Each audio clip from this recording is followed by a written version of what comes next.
All right, it says it's recording. So, Yep, I have that on my as well, an icon up in the top right hand corner that says record. That's a good little thing. Good job, Zoom. Shout out to Zoom. yeah, right. All right, man. So here we go. Yeah, Good to see you this morning, first of all.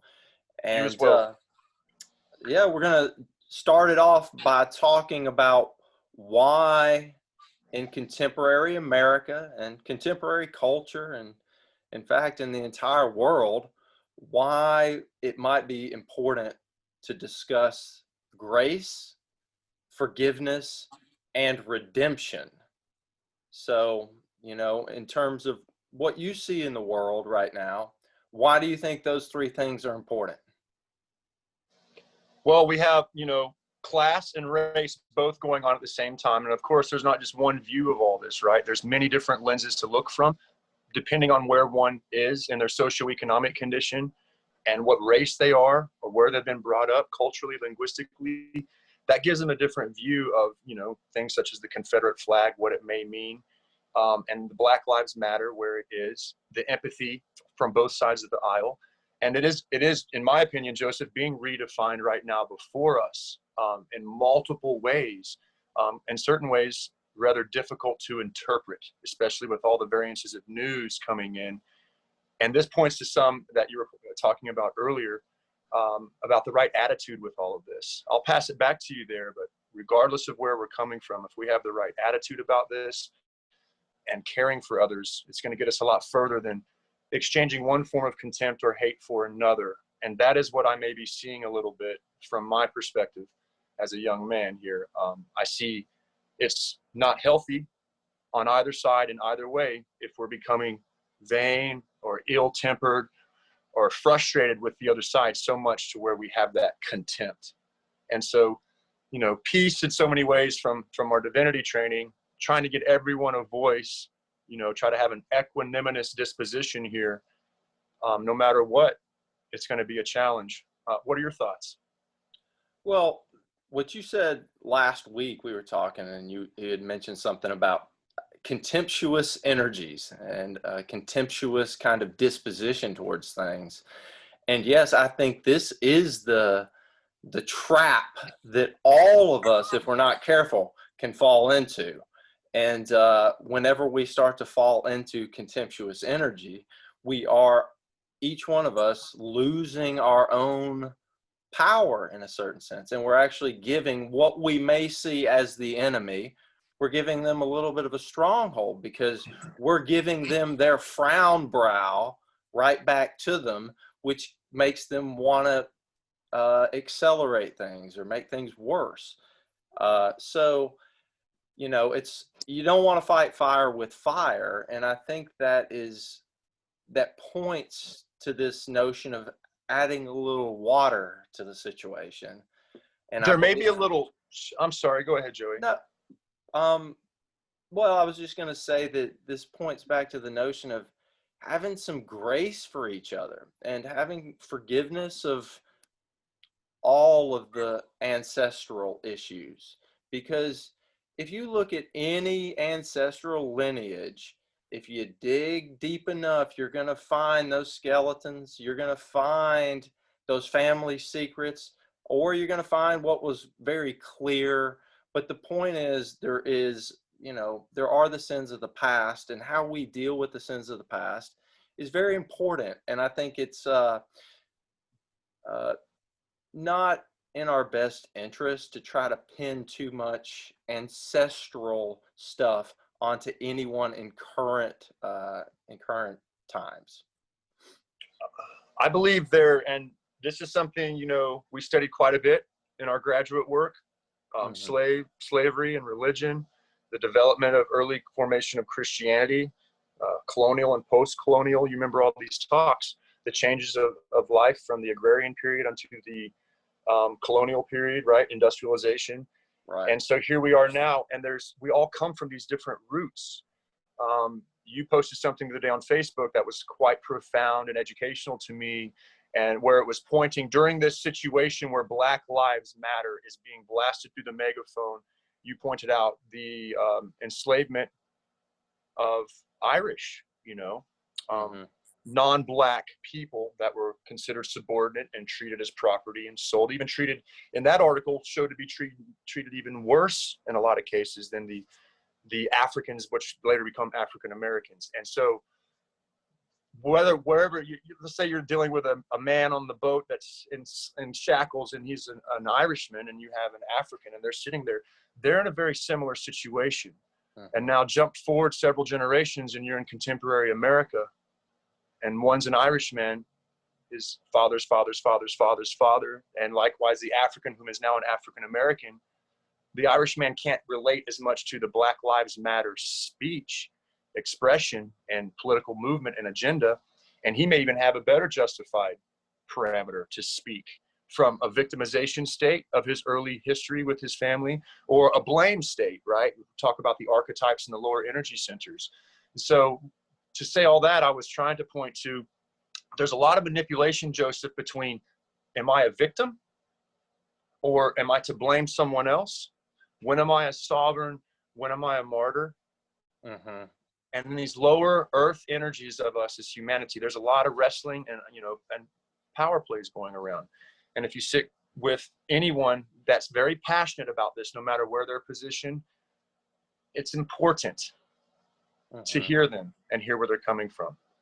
Yeah. And we've talked about before, it's an issue when you deny someone else their own voice and their own reason, or you hear one topic or theme from someone and you don't necessarily agree wholeheartedly, and the next thing you know, that person rejects you.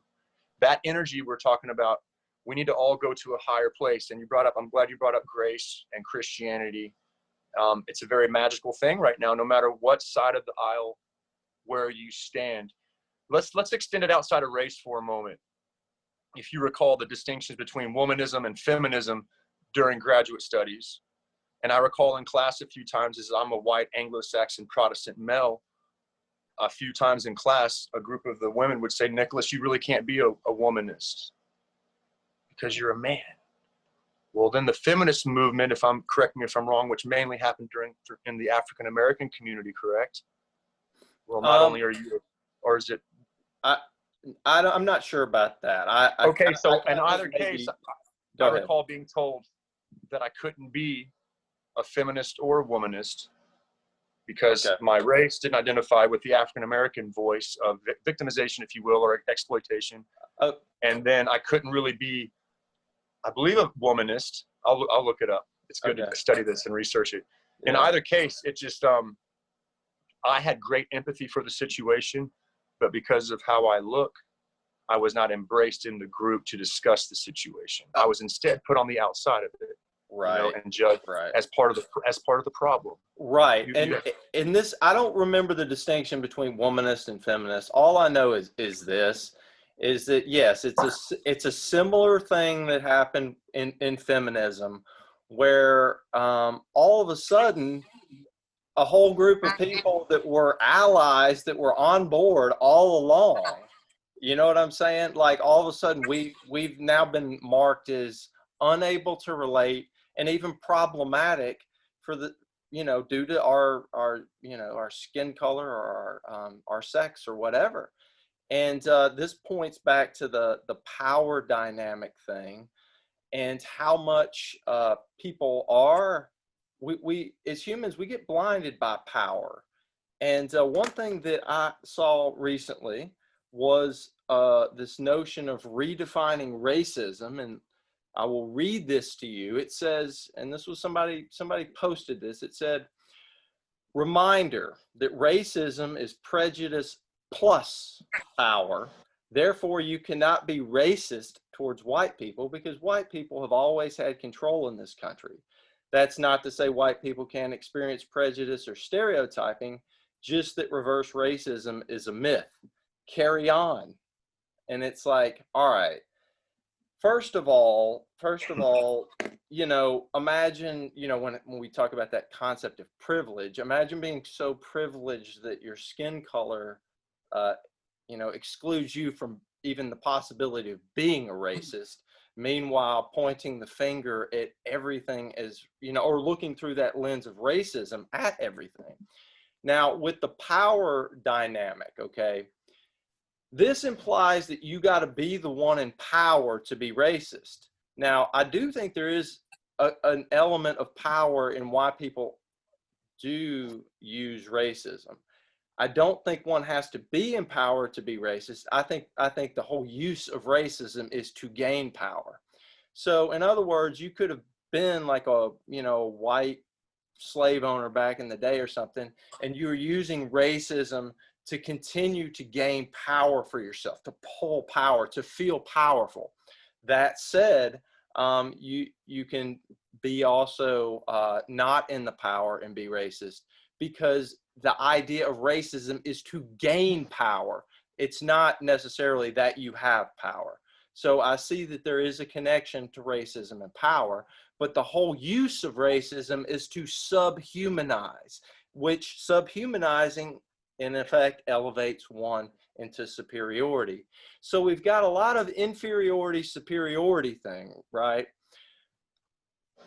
Well, hey, Joey, like thinking about when we think historically, even back to Hellenism, I mean, concepts of slavery was embodied into the culture for it to exist. High percentages, I may be wrong on my numbers, it's 40%, I believe, were the population itself of civility were, and somehow slaves. They were subordinate to, the patron-client relationship back then, for example. Now, fasting forward into contemporary America, and now 2020, 2020, I think a lot of people, I'm speaking from my heart here a little, there's a frustration of like, well, I want to empathize with you. I want to help. I want to provide. I want to say, yeah, me too. I feel what you're going through. I too suffer. I'm not, just because I'm diagnosed as a WASP, that doesn't mean I have white privilege like one would think. And so there's a lot of confusion around that, like I said earlier, between victimizing and blaming.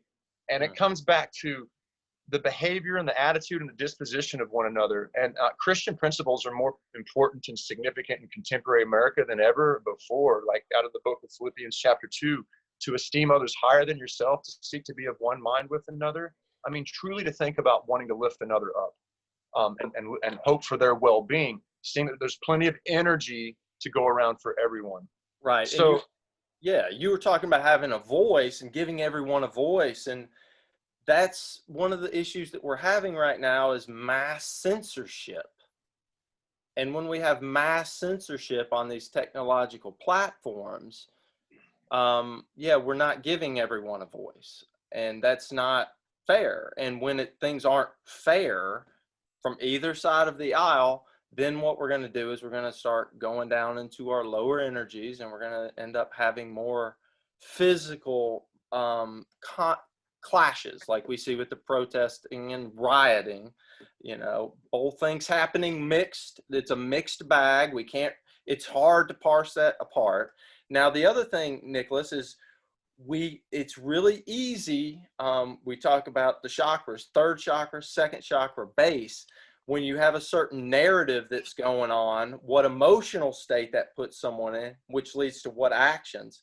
And what's happening right now in our contemporary world is, we know with the third chakra, it's associated with seeing all these images. We live in a world of images. When you get on Facebook, it's not about the text. It's not about that. It's about the image. So we're feeding our eyes on images. We're hearing these narratives, which push us into certain emotional states, which create certain physical clashes. Emotional manipulation is something that I see happening through these images, through this media. And again, with the control of the information and the censorship, and not giving everyone voices, because we can just say that anything and everything is hateful, or anything and everything is prejudice or racist or whatever. There's a domination, there's a power struggle that's going on. And as far as emotional manipulation, putting us in certain energetic states, one of which is that contemptuous energy that we were talking about earlier. So how does one get into more of how does one get in touch with the Holy Spirit amongst all of this chaos? I believe there is a significant change in human consciousness, especially since the amazing technology of our smartphones, especially in the turn of the last 20 years, like 1980s on, from the time of our beepers. It just accelerated from our little Nokias and then the flip phone. And now this amazing technology we have. I want to refer to Sally McFaig, one of our professors from Vanderbilt Divinity School, and Supernatural Christian, the book that she wrote that was very life-changing for me, about the objective eye and the loving eye, and how when we're looking at a television and watching through this screen, there's a certain feeling of safety, and yet I can sit and watch you and objectify you and want to see you for good or for bad or make out whatever I want of you. And so there's a subjective distancing and an increase of objectivity. And tying this into during some of the looting riots and all, which really hurt my feelings as a man, 20 or 30% of those, I'll call them kids, or frustrated adults, whomever they were more concerned about recording the show than they were being involved in the show. So there was like well, it's just a phenomenon there you'll see a fight break out and a high percentage of people will just want to capture the chaos and the violence, but won't do anything to interject and or help or benefit the combat going on. Yeah. And so there's a perversion with the technology right now that's very subtle, that can't really be pointed anywhere, Joseph. And with that in your head right now, I'd like to add the concept of, zeitgeist, right? Spirit of the times, German term, correct? And then Szetsenleben, from which professor was that? Yeah, so many professors to think about. AJ Levine. Okay. Szetsenleben, setting in life. Okay, so I'm a farm boy from Dodge City, Kansas, and also was moved to Andalusia, Alabama. From a cultural perspective of understanding race and class, they're very distinct. Later, I lived in Richmond, Virginia, Roanoke, Virginia, and other places in the nation like California and Miami Beach. Very different if we bring up the term zeitgeist. What's your spirit of the times right now in Miami Beach? Well, you get a $50 ticket and a citation unless you have a mask on. The beaches are closed. $50 right now if you are, so now it's punishable. Now, I'm not seeking to start a controversy around the mask, but that's much different where I live in rural Michigan right now, with the mask, but they're still wanting to enforce these things. Szetsenleben, you're setting in life. Yeah. Racism down in the South and certain rural communities still exists, much like it did 75 or 100 years ago. We've discussed it. Even the terms are thrown around, the lingo that's very discriminatory. It's still thrown around in common circles and considered acceptable. There are certain populists down there that remain subordinate as a slave to the white man. They know no different. That exists in 2020. You can't go to Manhattan, New York and have that temperament. So then we're trying to have a conversation in social media and stereotype everything. There's so many different views to look from. It's so important now more than ever to try to find the love in the situation. And like you mentioned at the beginning of this Zoom meeting, grace. You need to let grace abound, realizing it's upon you that grace abounds, that you have everything you have, and then exercise that grace unto others. And this is difficult to understand and discuss. And so you can sense sometimes when you're just stirring the pot in frustration, or are we building into something better and reframing consciousness? And we all have to be very careful here.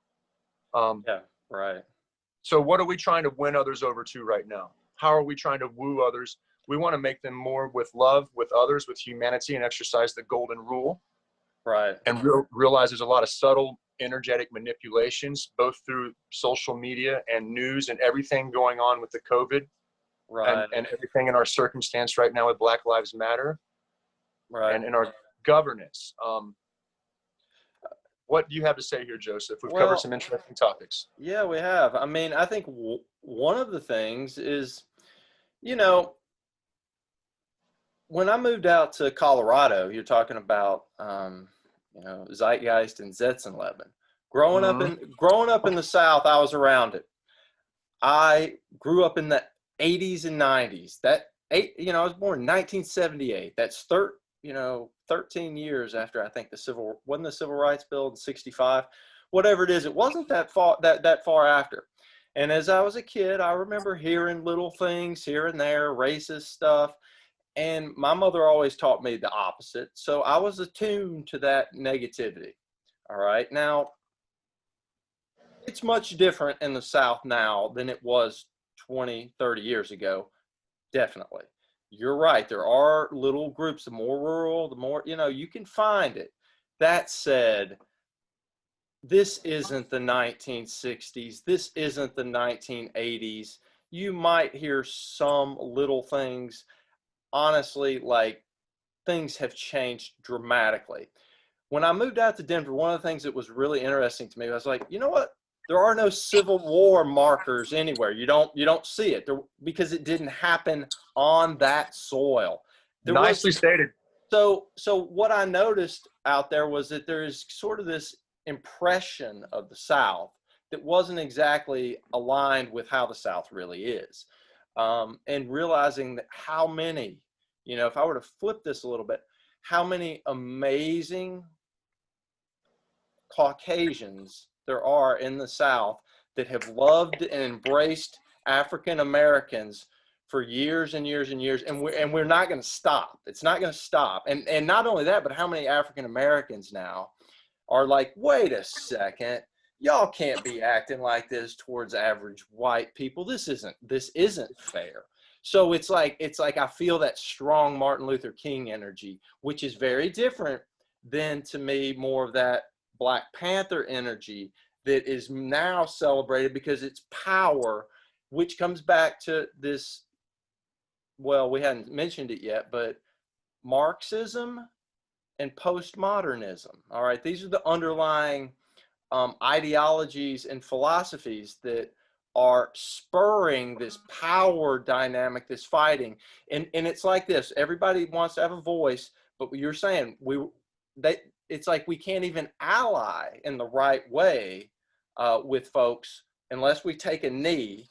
And what's not fair is this. I heard this guy, Douglas Murray, say this. He said, it's simultaneously, you must hear me, and simultaneously, you'll never understand me.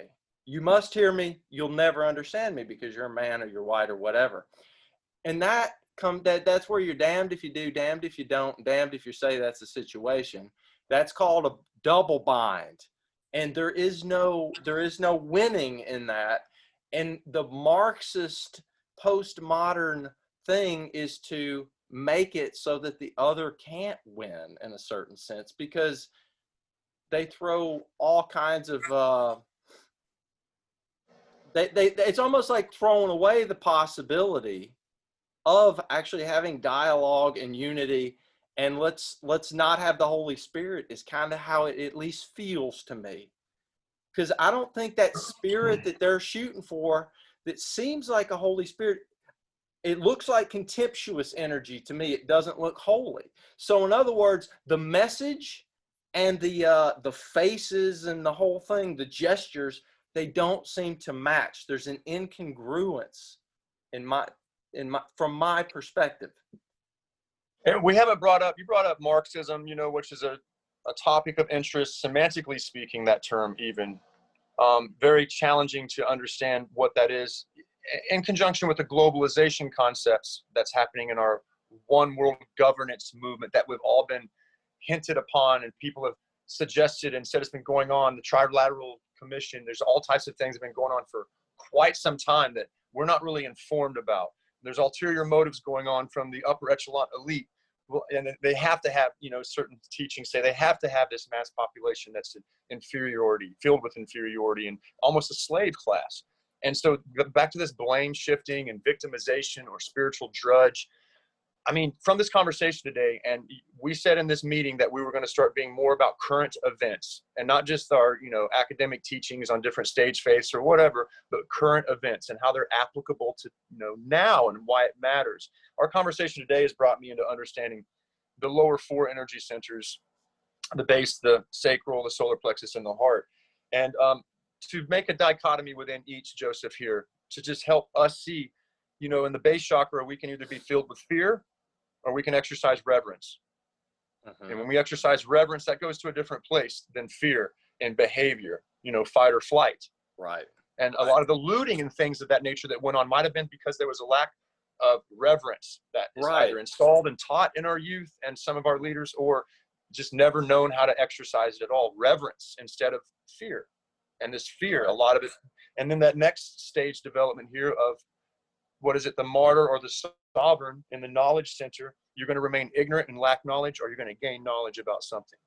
But if someone gains knowledge for ill for ill purposes, that's poison in the well. They have to gain knowledge for good purpose. And then you get into your power center of your solar plexus. Are you going to be a spiritual warrior here? Or are you going to be a spiritual drudge? Because if you're not exercising grace, you cannot be a spiritual warrior. Right. You will be stuck in drudge consciousness, and you'll work the microcosm orbit. Yep. And you have the floor here because this moves us into the heart where salvation takes place. And you can either be a lover or a performer. And I think we are being rebirthed as a nation, collectively speaking, and we're very vulnerable right now, but we're moving into our heart center and grace abounds. So I don't even see any need to speak about the 5th, 6th, and 7th energy center. We're being cleansed as a nation. Yeah. And Joey, there's new zeitgeist everywhere and new Zetson-Levin everywhere as all this resettles. Where are we going to be settling? Right. Where are you going to be settling? What's next? We're all being given a fresh start right now. Yeah. So, yeah, go ahead. Well, I think that I'm going to come to the 5th chakra for just 1 second. And you're talking about there's a cleansing happening in the sense that it's almost like how some Native Americans, when you throw up, they say you're getting well. Right now, a lot of people are looking at it like the country's going to hell in a handbasket and all that. All right, we just might be having the vomiting of getting well. And the issue is from a chakra perspective, this 5th chakra is about speaking the truth. Yes, it is. And not just speaking truths, but being truthful. Yes. You can have you can speak 10 truths and be telling a lie with the way you're presenting the truths. So being truthful. And when we speak truthfully, it has the effect of cleaning things up. Now, if we're going to speak truthfully, people won't speak truthfully if there's not grace. This is why politicians lie, okay?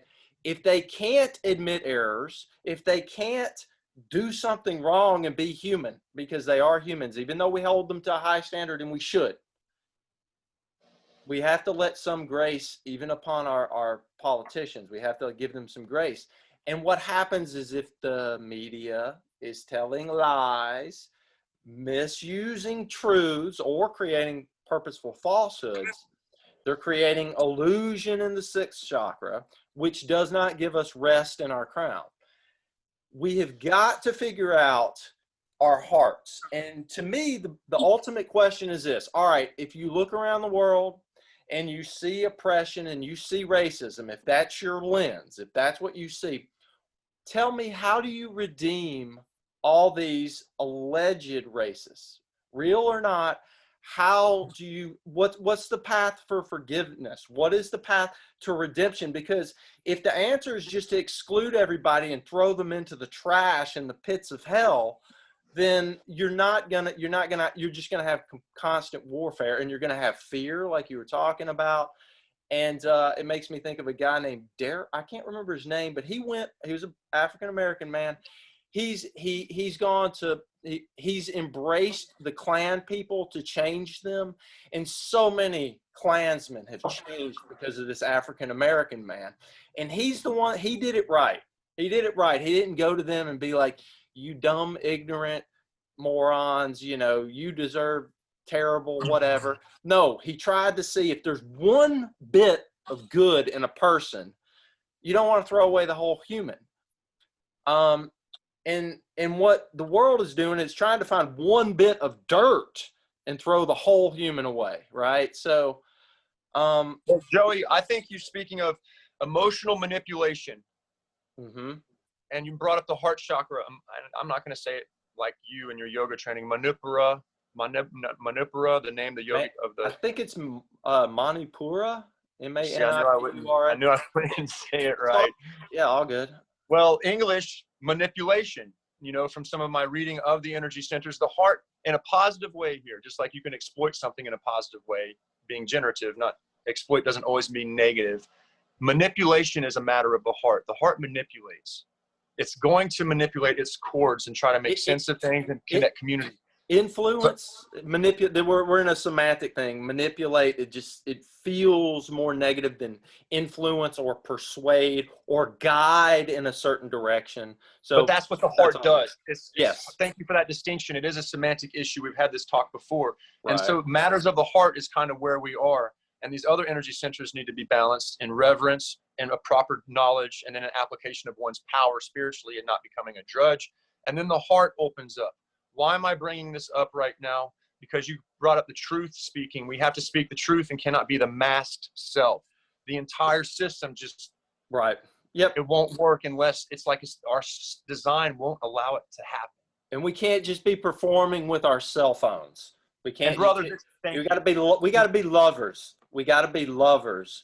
Yeah. And the emotional manipulation goes back to that second chakra, because the second chakra is about emotion, and it's self-love and self-hate. You can't teach half the population, whether they're white or black or green or orange, to self-hate. If the message is you need to hate yourself just a little bit and feel guilty, remember that's the demon of the second chakra, I believe, right? Guilt. Or shame in the third, to where you're going to start casting your vinegar or your poisons on others because you can't figure out your own guilt. Ugh. You see others and you want to, that's what we're talking about here. If your heart's open and balanced, you're not allowed to do that in your solar plexus. No. You brought up the fifth earlier. Let's jump to the sixth and speak about intuition real quick. Right. Because the goal here, I've gotten 4 principles from this conversation. I look forward to our next talk to deepen this. Yeah, me too. Number 1, how to give others their freedom. No matter what race or class, how to really empower others to have their freedom. Number 2, we can't replace one fear for another fear. We got to make sure that we're at least exchanging that fear energy for reverence, no matter your situation with your Zeitgeist, your Zetson, Lebanon, and all other matters. Number 3, how to love others more, no matter where you are in your life and what you're doing and what's next for you right now in the present moment, how to love others more. And number 4 and final here, and why I'm trained as an energy coach, how to activate one's intuition for clear guidance from within. Yeah. Doesn't matter what everybody else is telling us on these phones. It's about what we intuitively know is sound and good for us and others. So I give you the floor there, bro, about inviting all of us to have a deepened awareness of our own intuition and what it's saying to us. And that potentiates energetically for the reframing of consciousness for a better living within one circumstance. I mean, we're here to cast love. You know, what would Jesus do in this situation as a Christian man, and not just fall into this mosh pit of social media and its confusion and division and strife. And so thank you for this today. Encourage me continuing to exercise the power within my solar plexus and not the drudge. And everybody knows those distinctions there, and how to truly be a lover and effective communicator and not a performer and a mask. Right. And so this is microcosm and macrocosm in this conversation. Energetically manipulation, if we're manipulating anything right now in a positive term, we're encouraging you to open up your heart and love others more. Right. All right. And if that makes me a manipulator, then so be it. Open up your heart, esteem others higher than yourself, realize grace abounds upon you, therefore exchange it to others and exercise the golden rule. I'm going to hand you the floor before I start preaching from my little pulpit. All right, bro? So I enjoy your preaching from your pulpit. You've always taught me a lot. You're the one that opened my eyes to this whole chakra energy center model phenomenon. And I think that what people a lot of times they don't understand is that, just like in the Bible says, you know, like, be careful about judging the speck in your brother's eye when you got a plank in your own. Most people don't understand that their training for their profession, it totally spills over into the way they see the entire world. So, you know, if you're trained to be, you know, in medicine, there's a very good chance that you're looking around the world through the lens of diagnosis. Right. Truly, absolutely. Our professions change. Diagnosing things. If we're scientifically minded, we're often trying to problem solve and trying to logic our way into the heart. The heart runs into a burning building to save a child. There's nothing logical. There's no ration. There's no thinking it through. And That's true. And what we're in a society with these phones, we're becoming disembodied. Joseph, that voice says, go get that child. That's your intuition.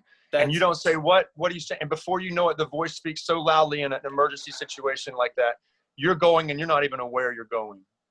And there's something bigger guiding you in that moment. And that's what the goal of humanity is in a lot of ways, is to achieve that higher level of consciousness where you can do the most for humanity. You're so right. And when intuition and let's say instinct also, we live in a world where we've become less instinctual because we're not as physical. We're not out in nature as much. Now we're highly technologized. I don't know what you want to call that, but the point is the more we get away from our physical and the more we get away from nature and actually hard work, the more we get up into our heads, we think we can solve everything through logic and reason. And people wonder why their logic and reason doesn't influence or manipulate or persuade others. It's because there's more to our functionality than just reasoning. In fact, I know we need to, dude, this conversation is going forever. Now you can start realizing, and if you could distinguish between these energy centers, sorry to overtalk you, you can tell when you're abusing your own brain and you're just delving into your mental capacities too much and trying to solve with this energy center only.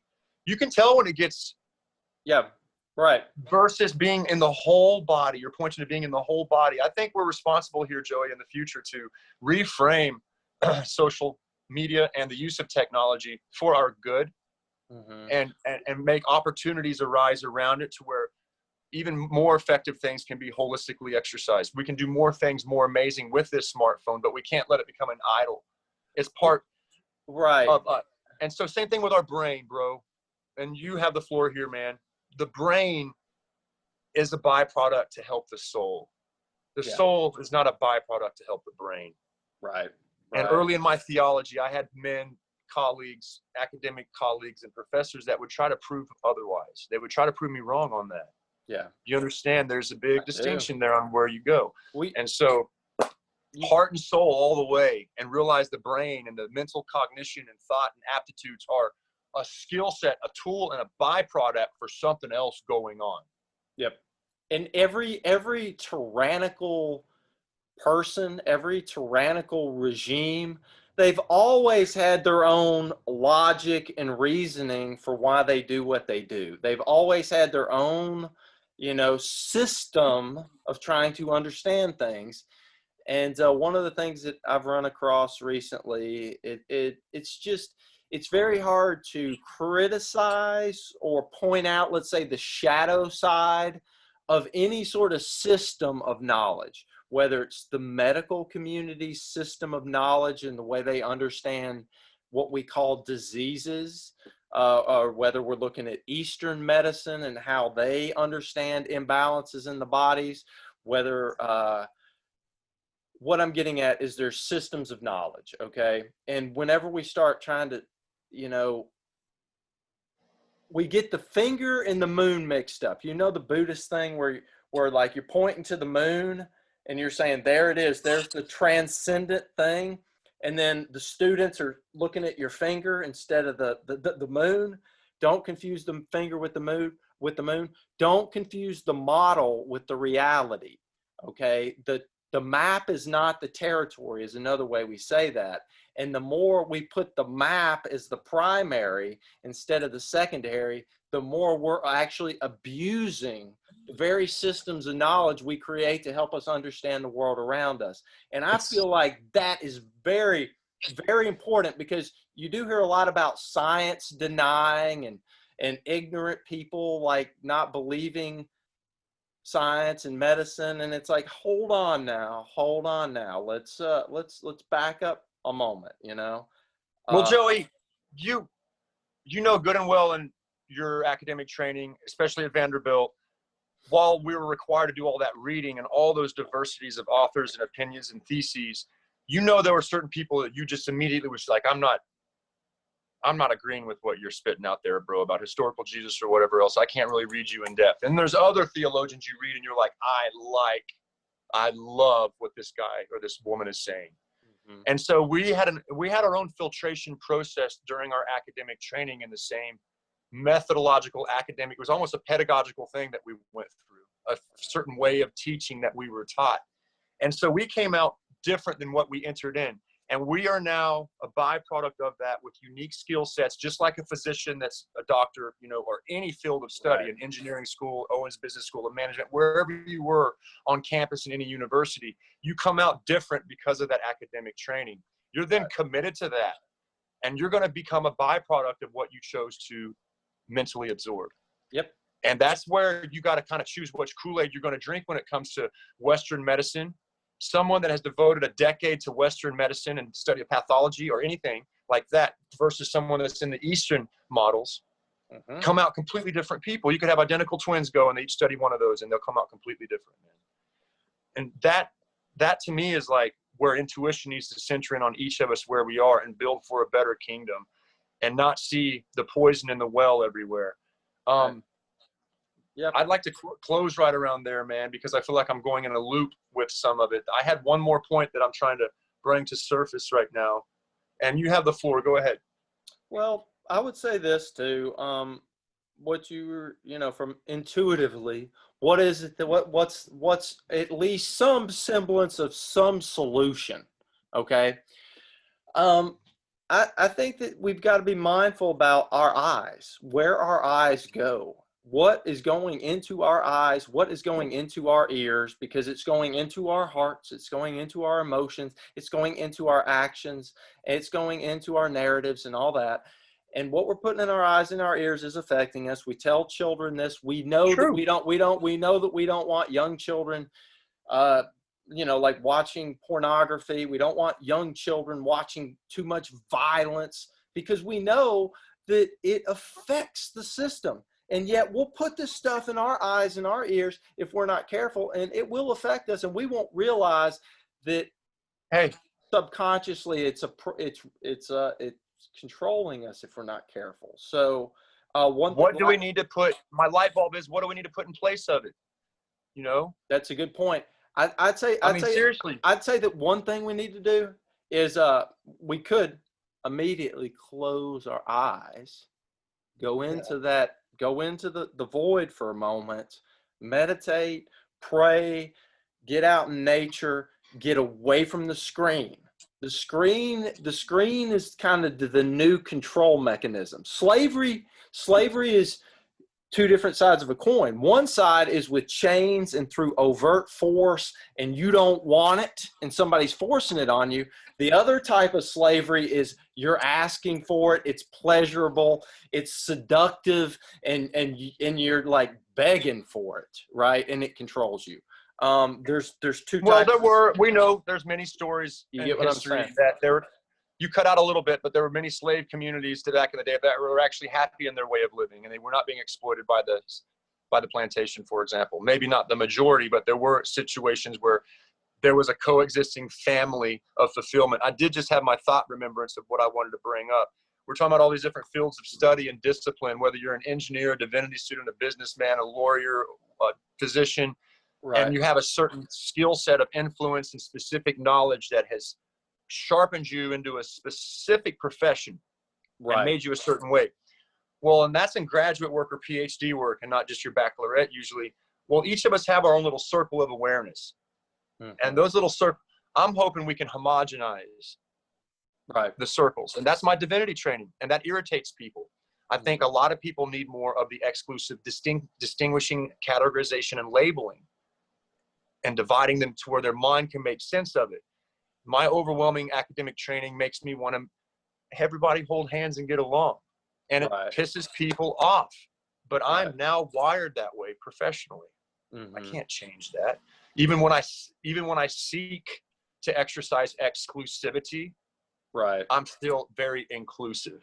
or Right. compared to theological Yeah, right. or pluralistic. We're by training and also I think by psychological disposition very inclusive. And it was almost like realizing that at some point, wait a second, be careful exactly what you're inviting into your house, into your eyes, ears, and your heart. Be Oh, yeah. careful. Be very careful about how you include. Right? Mhm. There's different. Inclusion itself is not one thing, right? I think that we've got to just have a little bit of patience for the process that we're going through right now as a nation. Um, and I think that one of the things about putting things in our eyes and our ears is I think that it's important to ask and to like plead in some instances to these corporations and these tech companies like, look, please don't make this stuff more addictive than it already is. It's been designed to be addictive. Every advertisement on television too, it's about a manipulation. It's about making you want something that you may not even need or that may not even be good for you. And let's have reverence towards the biological creature in front of you. Okay, you can, all that behavioral psychology stuff, you know, the Pavlovian ring the bell and the dog salivate stuff, that's in every ad on television, basically. That's programmed right into social media. More eyes are going to go towards conflict, towards graphic nude images, the closer to nude, whatever. And it's addictive and it's hurting us. It's like smoking or anything else. The kids of the future, they're going to be looking back on this and they're going to be like, wow, our parents, it was, you know how people kind of look at smoking as like it's really gross or something now? People are a little more turned off by smoking than ever in the past. They're going to look at social media like this. And I tell you what, one day people might be wanting to tear down images of that little Facebook symbol, the little Google G and all that kind of stuff. So, you know, I think we should be mindful about how we're influencing others. I think we should be very careful about this because it's funny. You might, if you're not careful, you'll invite everybody in. Everybody will want your product. Everybody will come to you, and guess what they'll do? If you're not careful, they'll turn on you. And that's okay. That's going to happen regardless, Joseph. Let's cut it here, man. I have some other calls coming in that I have to get to, and I'm sorry to cut it right here. Yeah, I'll do this absolutely. I'll do that in the future when I got a wrap. I have Okay. some clients that are blowing me up, and it's like coming down on the screen. Gotcha, man. Blessed are the pure in heart, for they shall see God, from the New King James Version, Matthew chapter 5, verse 8. Do as much as you can to see the purity in others. I know there's a lot of breaches in that logic to where you could be backstabbed or hurt, but I think as much as is possible, as the Spirit gives permission, try to see the good in others and exercise purity as a theme right now in contemporary America going forward. That may put a bullseye on your back, I've been told, to actually love others. I think historically speaking, we could speak of this in more detail, but do one's best to exercise the sovereign of the Spirit and love others. Joy, you want to say anything in closing? Forgive me for having to get off right now. No, that's good, man. I'm going to let you get off. I enjoyed the conversation, man. I think it was very fruitful. I think that there's a lot of substance here and a lot to be digested. And again, willingness. A lot of this is about willingness. If people aren't willing to hear, then they won't. So much love to you, man. And yeah, we'll talk soon. Yeah, holla at me, man. Much love. Thank you for putting this together. Great talk and good times ahead.